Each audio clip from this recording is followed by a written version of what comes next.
On the evening of November 12, 1976, approximately 14,000 households in Harwood County, Indiana, tuned into WKTH Channel 9 for the 6 o'clock news. At 6:23 p.m., the broadcast was interrupted for 97 seconds. The FCC investigation that followed would span 3 years, generate over 400 pages of documentation, and conclude without explanation. 31 witnesses were interviewed. Their accounts do not agree. The station engineer who was working that night has never spoken publicly. Until now. On the evening of November 12, 1976, approximately 47,000 households in Harwood County, Ohio, sat down to watch the Friday night movie on WKHO Channel 9. The station had promised a showing of the Poseidon Adventure. What those viewers received instead would become the subject of the longest-running FCC investigation in the agency's history. An investigation that was abruptly closed 18 months later with no explanation and all records sealed. The journalist who would spend the next 4 decades piecing together what happened that night was a 26-year-old reporter named Ellen Marsh, working the late shift at the Harwood County Gazette. She had been typing up high school football scores when the first phone call came in from a frightened viewer. I remember thinking it was a prank. It was a Friday night, people had been drinking. But then the second call came. And the third. By midnight, I had 17 messages on my desk, and every single one of them described the same thing. The broadcast interruption lasted exactly 4 minutes and 37 seconds. It began at 9:23 p.m. during a commercial break for Sanka Coffee. Viewers reported that their screens flickered, filled with static, and then resolved into an image that none of them could adequately describe. It looked like a basement. That's what I told my wife. It looked like somebody's basement, concrete walls, that kind of industrial look. But the camera was wrong. The angle was wrong. Like whoever was holding it didn't know how a camera was supposed to work. Howard Kepler was 63 years old in 1976, a retired machinist living on Elm Street with his wife Dorothy. He had been a radar operator in the Pacific during World War II and claimed he had never been frightened by anything on a television screen until that night. There was a chair in the middle of the room, metal folding chair, and someone was sitting in it, but you couldn't see their face. The lighting was behind them. All you could see was the shape of them and their hands. Their hands were moving. WKHO Channel 9 operated from a squat cinder block building on the outskirts of Harwood, surrounded by soybean fields and connected to its broadcast tower by 300 feet of cable. The station manager on duty that night was Gerald Finch, a 41-year-old father of 3 who had worked in local television since 1962. I was in the break room eating a ham sandwich when Tommy came running in. Tommy Ostrowski, our technical director. He was white as a sheet. Said something was wrong with the feed, that we were broadcasting something that wasn't ours. Gerald Finch would later testify to the FCC that when he reached the control room, every monitor showed the same image. A concrete room, a metal chair, and a figure whose face remained obscured by backlighting. I tried to cut to the backup feed. Nothing. Tried to go to test pattern. Nothing. For 4.5 minutes, I had no control over my own station. It was like someone had reached in and taken the wheel right out of my hands. The technical explanation for what happened should have been simple. Television signals in 1976 were analog, transmitted through the air on specific frequencies. A sufficiently powerful transmitter, positioned correctly, could theoretically override a local station's signal.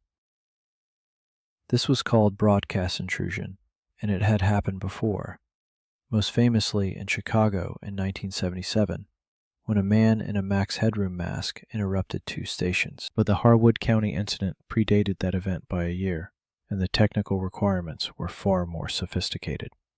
According to documents obtained through a Freedom of Information request in 1994, the FCC determined that overriding WKHO's signal would have required equipment worth approximately $2 million and a team of at least 6 trained engineers. When I started looking into this, I assumed it was a hoax.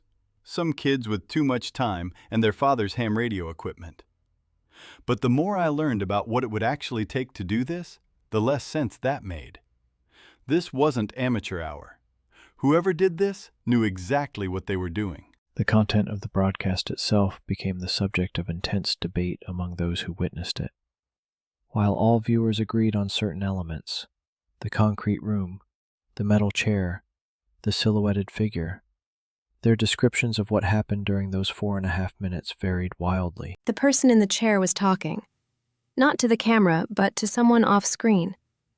You couldn't hear words exactly, just this low murmur, like they were praying or confessing something. Dorothy Kepler, Howard's wife, was 70 years old and had been a Sunday school teacher for 4 decades. She was not prone to exaggeration or flights of fancy. And then, this is the part that stays with me. The person in the chair turned their head, just slightly, like they heard something. And even though you couldn't see their face, you could tell they were afraid. You could feel it coming through the television. Pure, absolute terror. Ellen Marsh spent the weekend following the incident collecting witness statements. By Monday morning, she had interviewed 31 Harwood County residents who claimed to have seen the broadcast. Their accounts, while consistent in broad strokes, contained troubling discrepancies. Some people said the figure in the chair was a man. Others said it was a woman. 3 witnesses insisted there were actually 2 people in the room. One elderly woman on Maple Street told me she saw children, multiple children, standing in the background. But when I asked her to describe them, she started crying and asked me to leave. The Harwood County Gazette published Ellen's initial report on November 15, 1976. The article was factual, measured, and raised more questions than it answered. It ran on page 3, beneath a story about the County Fair Planning Committee. My editor, Frank Castellano, told me to drop it after that first piece. Said it was probably just a technical glitch, and we'd look foolish if we kept chasing it. But I couldn't let it go. Not after what Mrs. Hensley told me. Margaret Hensley lived alone in a farmhouse 3 miles outside of Harwood proper. She was 84 years old and had not left her property in 6 years due to declining health. Her only connection to the outside world was a black and white Zenith television that her late husband had purchased in 1968. I know what I saw, young lady. I may be old, but my eyes work just fine. There was a man in that chair, and he was hurt. I could see blood on his shirt. And the person behind the camera, because there was someone behind the camera, you could see their shadow on the wall, they were asking him questions. What kind of questions? I couldn't hear the words clearly. My hearing isn't what it used to be. But I could tell from the way the man in the chair kept shaking his head. He was saying no, over and over. No, no, no.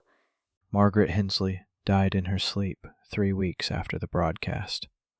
Her death certificate listed heart failure as the cause. She was the first of 7 witnesses who would die within 18 months of the incident. The FCC opened its investigation on November 18, 1976. 2 field agents, Robert Carver and James Whitfield, arrived in Harwood County that Thursday and set up a temporary office in the basement of the county courthouse. Their presence attracted immediate attention in a town of 12,000 people. We were told this was routine. Signal interference complaint, possible unauthorized transmission. We expected to be there 3 days, maybe 4. Write up a report, issue some citations if we found the responsible party, go home. Robert Carver was a 15-year veteran of the FCC's Enforcement Bureau. He had investigated everything from pirate radio stations to international signal theft. Nothing in his experience had prepared him for what he would find in Harwood County. The first thing we did was pull the station's broadcast logs. Everything looked normal up until 9:23 p.m. Then there was a gap. 4 minutes and 37 seconds where the logs showed nothing. No signal, no test pattern, nothing. As far as the equipment was concerned, WKHO simply stopped existing for those 4.5 minutes. Tommy Ostrowski, the technical director who had first noticed the interruption, was interviewed by the FCC agents on November 19th. His statement, obtained through the 1994 FOIA request, ran to 17 pages. I've been working with broadcast equipment since I was 19 years old. I know what a signal override looks like. This wasn't that. When someone overrides your signal, you can see the interference on the monitors, the way the two signals fight each other. This was clean. 1 second we were showing a Sanka commercial, the next second we were showing that room. Ostrowski told the agents that he had attempted to record the intrusion on the station's backup tape system. When he checked the tape afterward, he found 4 minutes and 37 seconds of pure static. It was like the signal knew it was being recorded, like it didn't want to leave evidence. Tommy Ostrowski resigned from WKHO in January 1977 and moved to Arizona. He refused all subsequent interview requests until his death in 2003. Ellen Marsh's second article about the incident appeared in the Harwood County Gazette on November 22nd. Unlike her first piece, this one made the front page. The headline read, "FCC investigators arrive. Witnesses describe terrifying broadcast." I told her not to run it. I told her we didn't have enough facts, that we were going to look like the National Enquirer. But Ellen had sources I didn't know about. She had documents, and she had that look in her eye, the one reporters get when they know they're onto something real. Frank Castellano had been the editor of the Harwood County Gazette for 11 years. He had hired Ellen Marsh straight out of Ohio State and considered her his best reporter. He also knew that the article would bring attention the paper wasn't prepared for. The morning after that article ran, I got a phone call from someone at the FCC's Washington office. Not the field agents, someone higher up. He asked me, very politely, if the Gazette would consider holding off on further coverage until the investigation was complete. I asked him how long that would be. He said he couldn't say. The investigation entered its second week with no clear answers. Agents Carver and Whitfield had examined every piece of equipment at WKHO, interviewed the entire staff, and traced the station's broadcast cables from the control room to the transmission tower. They found nothing that could explain the interruption. We brought in specialists from Cleveland, engineers who had worked on military communications systems. They spent 2 days going over that equipment and couldn't find any evidence of tampering or external interference. One of them told me, off the record, that what we were describing was technically impossible. James Whitfield was the junior agent on the assignment, 3 years out of the FBI Academy and still learning the particulars of broadcast law. His notes from the investigation, partially redacted in the FOIA release, reveal a growing sense of unease. November 24th entry. Interviewed 12 more witnesses today. All describe same basic scene, but details don't match. Either we have 47,000 people who saw different broadcasts, or something about this signal affected perception in ways I don't understand. Ellen Marsh received her first anonymous tip on November 25th. It arrived in the form of a plain white envelope slipped under the door of her apartment, containing a single sheet of paper with a typed message. Ask about the Whitmore facility, 12 miles north on Route 7. I drove out there the next morning. Route 7 goes through farmland mostly, soybean fields and the occasional dairy farm. At the 12-mile marker, there's nothing but an abandoned access road leading into a stand of trees. But if you follow that road for about a quarter mile, you find a chain-link fence with a no trespassing sign, government property. The facility behind the fence had no official name. County records showed it as a Department of Agriculture research station, established in 1958 and decommissioned in 1971. But the buildings Ellen could see through the fence didn't look decommissioned. She counted 3 vehicles in the parking lot, including a black sedan with government plates. I sat there for maybe 20 minutes, just watching. Nobody came or went. But I had the distinct feeling that someone in those buildings was watching me back. The Whitmore facility appeared in no public database Ellen could access. The Department of Agriculture had no record of a research station at that location.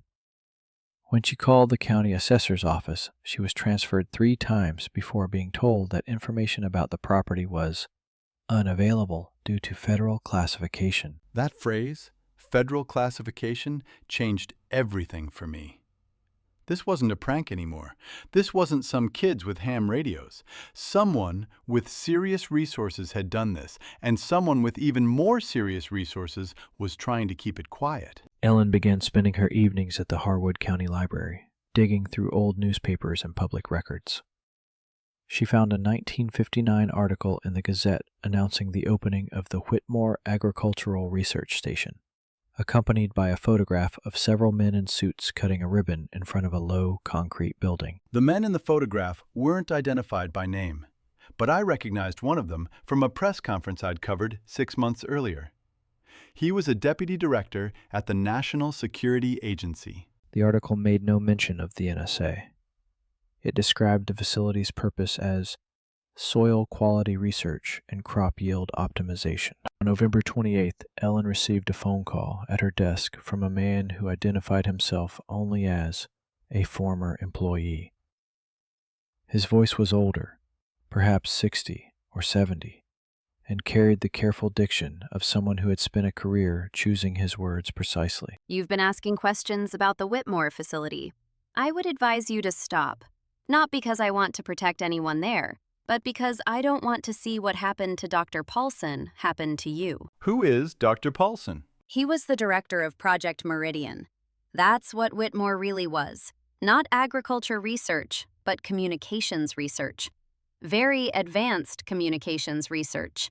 Paulson thought he could send signals that would bypass normal perception entirely, transmit directly into the human mind. The caller paused. Ellen could hear him breathing, considering how much more to reveal. The project was shut down in 1971 after an incident. Several test subjects experienced what the official report called persistent perceptual anomalies. 3 of them never recovered. Paulson himself disappeared in 1973. His car was found at a rest stop on I-70, but he was never seen again. Ellen shared what she had learned with Agents Carver and Whitfield during an off-the-record meeting at a diner on the edge of town. Their reaction surprised her. We've heard of Meridian. Not officially, there's nothing in our files, but rumors. Old-timers at the Bureau talk about a project in the 60s that was trying to weaponize television, send subliminal messages, that kind of thing. Most people thought it was Cold War paranoia. But the facility is still operating. I saw vehicles there. That's what we can't figure out. If Whitmore was decommissioned, who's running it now? And why would they interrupt a local television broadcast to show whatever that was? The 3 of them sat in silence for a moment, coffee growing cold in their cups. Outside the diner window, a light November rain had begun to fall. There's something else you should know. We've been told to wrap up our investigation by December 15th. No extensions, no exceptions. Whatever we find, the case gets closed in 3 weeks. The witnesses continued to come forward. By the end of November, Ellen had documented statements from 63 Harwood County residents who claimed to have seen the broadcast. The consistency of their accounts was remarkable and deeply troubling. Everyone described the same room. Concrete walls, fluorescent lighting, metal folding chair. Everyone described a figure sitting in that chair with their face obscured. But after that, the stories diverged. Some people heard screaming. Others heard complete silence. One man told me he heard what sounded like a nursery rhyme being sung in a language he didn't recognize. The most disturbing testimony came from the children. 11 minors in Harwood County had been watching television that night without adult supervision. Their parents, interviewed separately, all reported the same thing. Their children refused to speak about what they had seen. My son Peter was 12 years old. He was watching TV in the basement when it happened. When I came downstairs after the movie ended, he was just sitting there, staring at the screen. It had gone back to normal programming, but he wouldn't look away, wouldn't respond when I called his name. He didn't sleep for 3 days. Ellen decided to approach the Whitmore facility directly.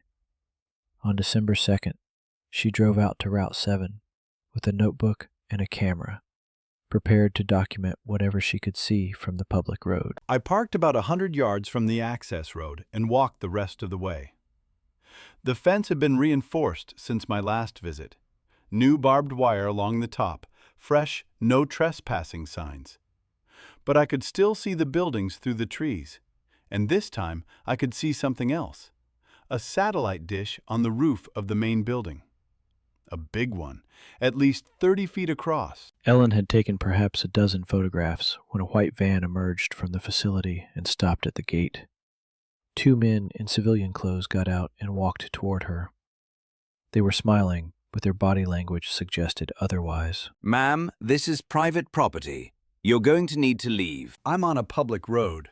I have every right to be here. That's true, but we have every right to inform the appropriate authorities that you've been photographing a federal installation, and they have every right to confiscate your equipment and hold you for questioning. Do you really want to spend the next 48 hours explaining yourself to men in suits? Harold Whitmore had been a teenager when the government purchased his family's farm. He remembered the men who came to survey the property, the construction crews who worked through the winter of 1958, and the strange vehicles that began arriving once the facility was complete. They brought in equipment I'd never seen before. Big metal boxes, cables thicker than my arm, and people, scientists I guess, who never talked to anyone in town. They had their own housing on site, their own cafeteria. It was like a little city out there, hidden in the trees. Harold told Ellen about the night in 1969 when he had driven past the facility and seen lights in the sky above it. Not aircraft lights, something else. Pulsing, geometric patterns that seemed to hang motionless before disappearing. I told myself it was some kind of experiment. Military testing, maybe. But then the ambulances started coming. Summer of 1970, I counted 6 ambulances in 3 weeks, all heading to Whitmore. Nobody ever said what happened to the people inside them. Did you tell anyone about this? I told the sheriff. He told me to mind my own business, said some things were better left alone. December 5th brought a development that changed the course of the investigation. A man named Vernon Price walked into the Harwood County Sheriff's Office and confessed to creating the broadcast Interruption. He came in around 10 in the morning, calm as could be, and said he wanted to make a statement. Said he was a ham radio enthusiast who had figured out how to override the local television signal, that he had done it as a prank and now regretted it. Vernon Price was 47 years old, a bookkeeper at a grain elevator in the neighboring county.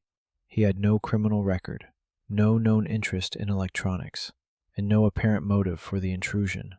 His confession was detailed, but, according to technical experts, physically impossible. We interviewed him for 6 hours. He could describe exactly how to override a television signal, textbook stuff, but he couldn't explain how he had actually done it. When we asked him about the content of the broadcast, the room and the chair and the figure, he just stared at us. Said he didn't remember filming anything like that. Ellen learned about the confession from her contact at the sheriff's office. She requested an interview with Vernon Price, but was told he had been transferred to a federal holding facility in Columbus. No visitors allowed, no further information available. The timing was too convenient. We had been getting close to something real, and suddenly a man appears out of nowhere to take responsibility? A man who couldn't explain how he did it and didn't remember the most disturbing part of the broadcast. Someone was trying to close this case, and they were willing to sacrifice a patsy to do it. Ellen spent the next 3 days investigating Vernon Price's background. She found nothing unusual. A quiet man, divorced, no children, lived alone in a rented house. His neighbors described him as polite but distant. His employer said he was a reliable worker who had never missed a day in 12 years. But then I found his military records. Vernon Price had served in the Army Signal Corps from 1952 to 1956. His assignment? Classified. His discharge? Honorable, but with a medical note that had been redacted. Someone had erased part of his history, and I wanted to know why. The anonymous caller contacted Ellen again on December 8th. This time, he agreed to meet in person. I worked at Whitmore from 1962 to 1970. I was a technician, not a scientist, so they told me just enough to do my job. But I saw things that still keep me awake at night. The man's name was Arthur Goodwin. He was 71 years old and dying of lung cancer. He had decided to talk because he had nothing left to lose. Project Meridian was about consciousness. Dr. Paulson believed that human awareness operated on specific frequencies like radio waves. He thought that if you could identify those frequencies and transmit on them directly, you could bypass all the normal sensory systems.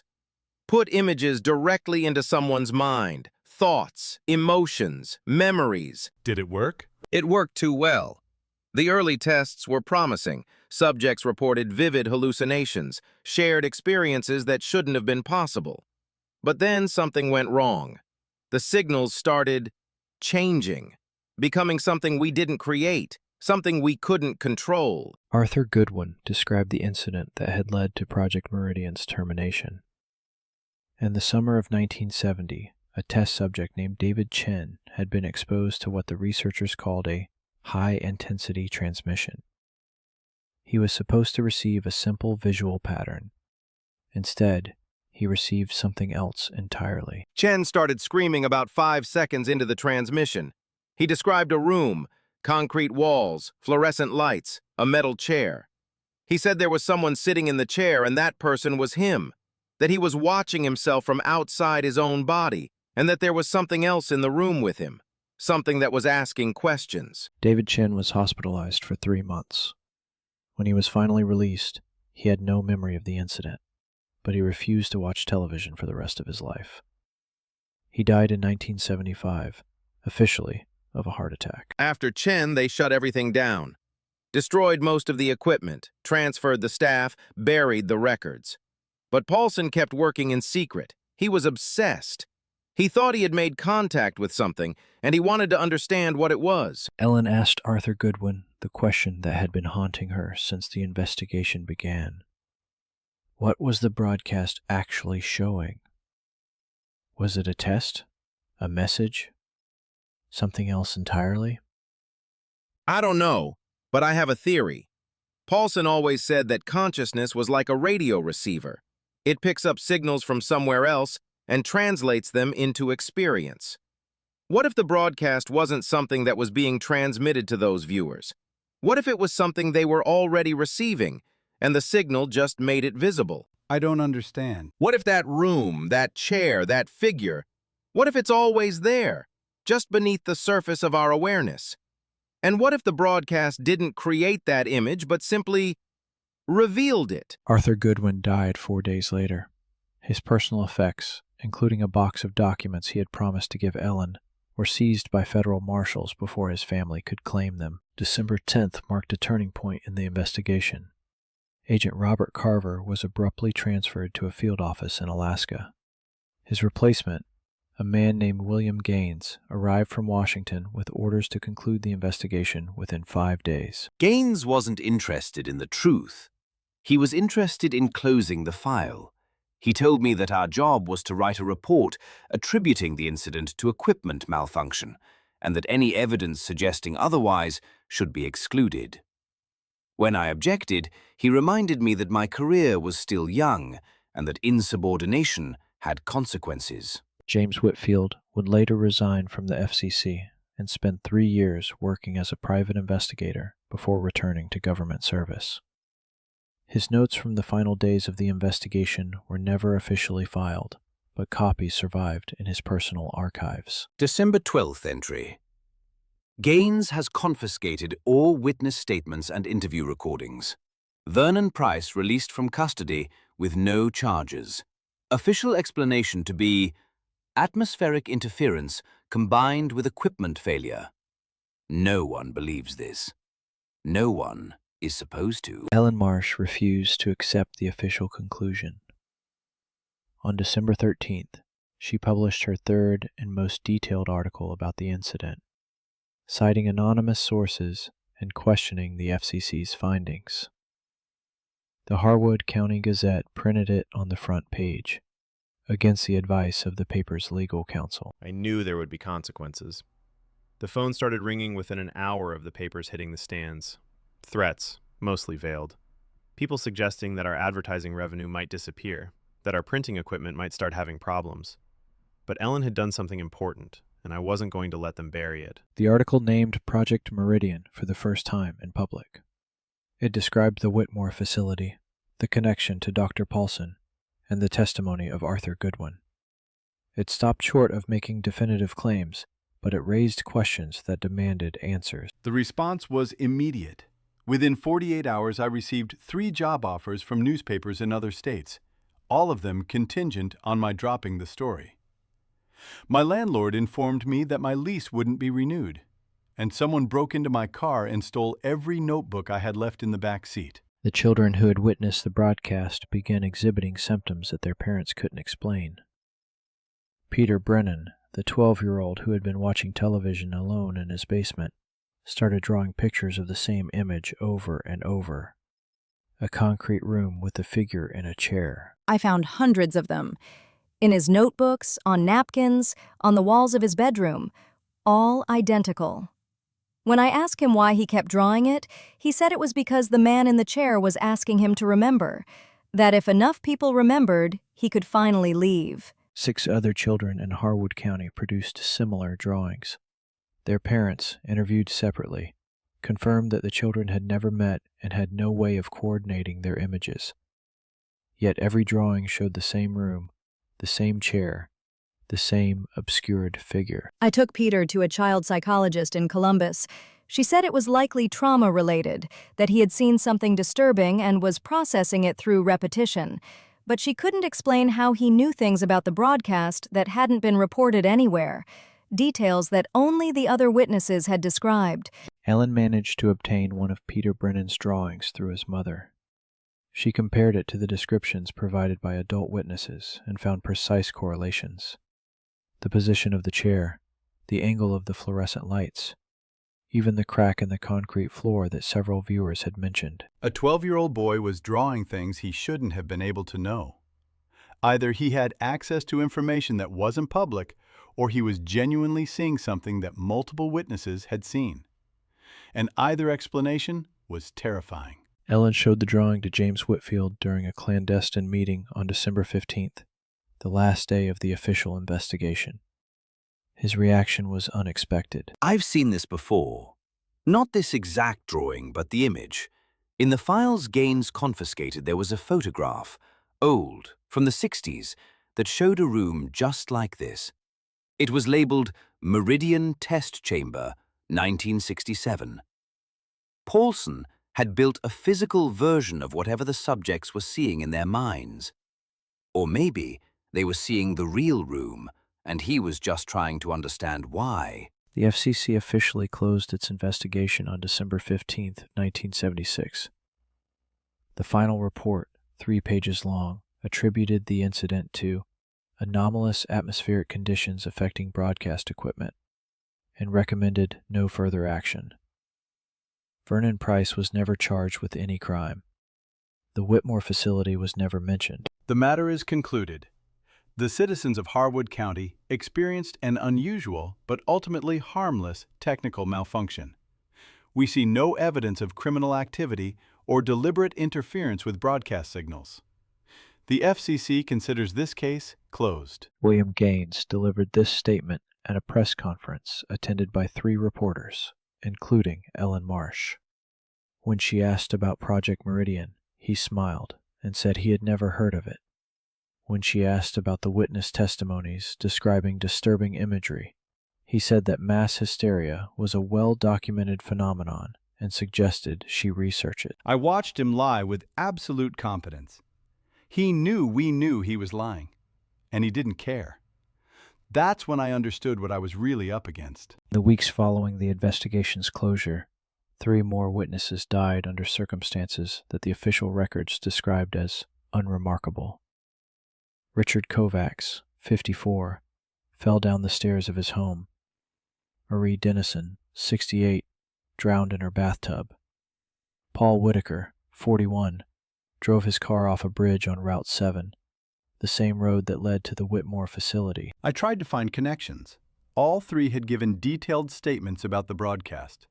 All three had described the figure in the chair as moving, as trying to communicate something. And all three had told me, in our interviews, that they had started having dreams about the room. Dreams that felt more real than waking life. Ellen's editor, Frank Castellano, called her into his office on January 4th, 1977. He looked like a man who hadn't slept in days. I received a visit this morning from two men who didn't give their names. They showed me photographs of my daughter at her school, my wife at the grocery store. They didn't make any explicit threats. They didn't have to. Ellen, I'm begging you, please let this go. Ellen Marsh did not let it go. She couldn't. In February 1977, she resigned from the Harwood County Gazette and moved to Chicago, where she took a job at a weekly alternative newspaper that specialized in investigative journalism. She brought her files with her, copies of everything, stored in a safety deposit box under a false name. I knew I couldn't publish anything yet. Not without more evidence, not without protection. So I waited. I watched. And I kept collecting stories from people who had seen things they couldn't explain. Not just in Harwood County, but across the Midwest. Other broadcast interruptions, other unexplained signals. A pattern that went back decades. Over the next 3 years, Ellen documented 17 similar incidents across 8 states. Most had been attributed to equipment failure or hoaxes, but the witness descriptions were remarkably consistent. The concrete room, the metal chair, the obscured figure. Something was being transmitted, and it had been happening for a very long time. In March 1979, Ellen received an unexpected letter. It was postmarked from a small town in New Mexico and contained a single photograph, an aerial view of a facility that looked remarkably similar to the Whitmore compound. On the back, someone had written, "Not the only one. Paulson lives." I spent 6 months trying to trace that letter. The return address was a vacant lot. The postmark was from a town of 300 people where nobody remembered mailing anything. But the photograph was real. I had it analyzed by a friend who worked at a satellite imaging company. The facility existed. It was operational. Ellen's investigation eventually led her to a retired Army colonel named Samuel Vance, who had served on the oversight committee for several classified research programs in the 1960s. He agreed to meet her at a diner in rural Kansas, far from any surveillance you might attract. Meridian wasn't unique. It was one of a dozen similar projects, all trying to achieve the same thing: direct communication with human consciousness. Most of them failed. But Paulson found something. And whatever he found, it scared people at the highest levels of government. Samuel Vance told Ellen what he knew about Paulson's discovery. In 1969, during a routine test, Paulson had detected a signal that didn't originate from any of his equipment. It was coming from somewhere else, somewhere that his instruments couldn't locate. He called it the carrier wave. He said it was always there, just below the threshold of perception. A constant transmission that human consciousness was already receiving but couldn't consciously process. His equipment had simply made it visible. What was being transmitted? That's the question that destroyed him. The early data suggested it was information, structured, meaningful, but in a format we couldn't decode. Paulson became convinced that something was trying to communicate with us, and that it had been trying for a very long time.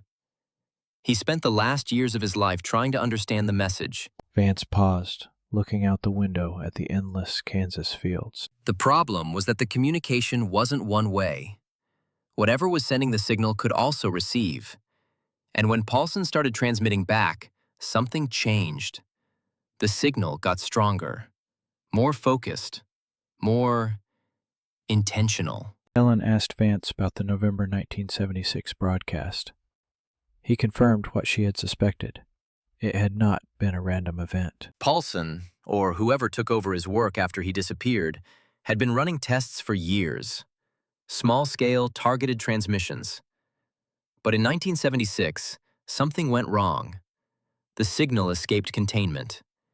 Instead of reaching a few dozen test subjects, it reached every television in Harwood County. Why that county? Why that night? Location matters. Paulson discovered that certain geographical areas had what he called perceptual thin spots, places where the barrier between conscious awareness and the carrier wave was weaker. Harwood County sits on one of the largest thin spots in North America, and November 12th was the anniversary of Paulson's first contact with the signal. He believed that dates had significance, that the signal responded to patterns. Vance reached into his jacket and produced a folded document, which he slid across the table to Ellen. This is a list of every thin spot Paulson identified before his disappearance. If his work continued, these are the places where it would be happening. Be careful. The people who control this information don't appreciate curiosity. Ellen spent the next 2 years visiting the locations on Paulson's list. She found abandoned facilities in Montana, New Mexico, and North Carolina. She found communities with stories similar to Harwood County's, unexplained broadcast interruptions, witnesses who described impossible imagery, official explanations that satisfied no one. The pattern was unmistakable. Every location had experienced some kind of signal event within the past 20 years. Every location had witnesses who described the room, the chair, the figure. And every location had experienced a subsequent wave of unexplained deaths, disappearances, or psychological breakdowns among the witnesses. In 1981, Ellen published a book titled The Carrier Wave, America's Hidden Broadcast. It sold poorly but attracted the attention of a small community of researchers who had been investigating similar phenomena. One of them, a former NSA analyst named Catherine Webb, reached out with information that would change everything Ellen thought she knew. You've been asking the wrong question. It's not about what's being transmitted. It's about what's being received. The signal isn't coming from somewhere else. It's coming from us. We're the transmitters, and something out there is listening. Catherine Webb had worked at the NSA from 1968 to 1978, specializing in signal intelligence. She had been assigned to monitor Soviet communications, but had stumbled onto something else. A signal that didn't match any known source, broadcasting on frequencies that shouldn't have been able to carry information. I spent 3 years trying to decode it before my superiors shut me down. They said it was interference, background noise. But I knew it wasn't. The signal had structure. It had grammar. And it responded when I tried to analyze it, like it knew it was being observed. Webb had kept copies of her research, hidden in locations across the country. She shared them with Ellen over the course of several meetings, painting a picture of a phenomenon that went far beyond anything Paulson had understood. Human consciousness generates electromagnetic fields. We've known this since the 1920s. It's how EEG machines work. What Paulson discovered was that those fields aren't random. They're organized, patterned, and they're being collected, aggregated into something larger. The carrier wave isn't a transmission. It's a feedback loop. Ellen returned to Harwood County in November 1986, 10 years after the original incident. The town had changed little. The same soybean fields, the same quiet streets, the same sense of isolation from the wider world. But the people had changed. Many of the original witnesses had died or moved away. Those who remained spoke about the broadcast only reluctantly. I visited the Brennan family. Peter was 22 now, working at a factory in Cleveland. His mother told me he had stopped drawing the room years ago, but he still had trouble sleeping, still had dreams where he was sitting in that chair, answering questions he couldn't remember. Ellen also visited the Whitmore facility, or what remained of it. The buildings had been demolished in 1982. The satellite dish was gone. Nothing remained but a concrete foundation, overgrown with weeds. But when I stood on that foundation, I felt something. A pressure in my head, like a signal searching for a receiver. And for just a moment, I saw it. The room, the chair, the figure. Not with my eyes, but somewhere deeper. I understood then why Paulson had been so obsessed. Once you've seen it, you can't unsee it. The final piece of the puzzle came in 1991 when Ellen received a package from an unknown sender. It contained a VHS tape and a note that read, "Paulson's last recording. Watch alone." The recording showed a man in his 60s, thin and exhausted, sitting in a room that Ellen recognized immediately. Concrete walls, fluorescent lights, a metal folding chair. Paulson was sitting in the chair that millions of people had seen in their minds. "I have made contact. The signal is not extraterrestrial, as I once believed. It is not artificial. It is the collective unconscious made manifest, the sum of every human mind that has ever existed, trying to speak to itself across time. The room you see is not a place. It is a concept, a meeting point between what we are and what we are becoming." The recording continued for 17 minutes. Paulson described his theories about consciousness, about the nature of the signal, about the figure in the chair that every witness had seen, but none could clearly describe. The figure is not one person. It is all of us. Every human being who has ever asked a question about existence, reaching back through time to find an answer. The chair is a symbol, a place where we sit to be examined, to answer for what we are. The questions being asked are the questions we ask ourselves every day. Who am I? Why am I here? What happens when I die? Near the end of the recording, Paulson looked directly at the camera. His eyes were clear, but there was something behind them, a knowing that went beyond ordinary understanding. "I am going to transmit myself into the signal. It is the only way to truly understand what it is. If this recording reaches you, know that I am still there, still watching, still asking questions, and know that one day you will sit in this chair too. We all will. It is the one appointment no one can miss." Ellen Marsh continued her investigation until her death in 2019. She never published another book about the Harwood County incident, but she left behind thousands of pages of notes, interviews, and analysis. Her archive was donated to a private research foundation, where it remains sealed until 2026, 50 years after the original broadcast. The official FCC report on the incident remains classified. Vernon Price, the man who confessed, died in 1988 without ever explaining why he had taken responsibility for something he clearly hadn't done. The Whitmore facility is now a soybean field, indistinguishable from any other in Harwood County. And every November 12th, a handful of elderly residents still turn off their televisions before nightfall, just in case.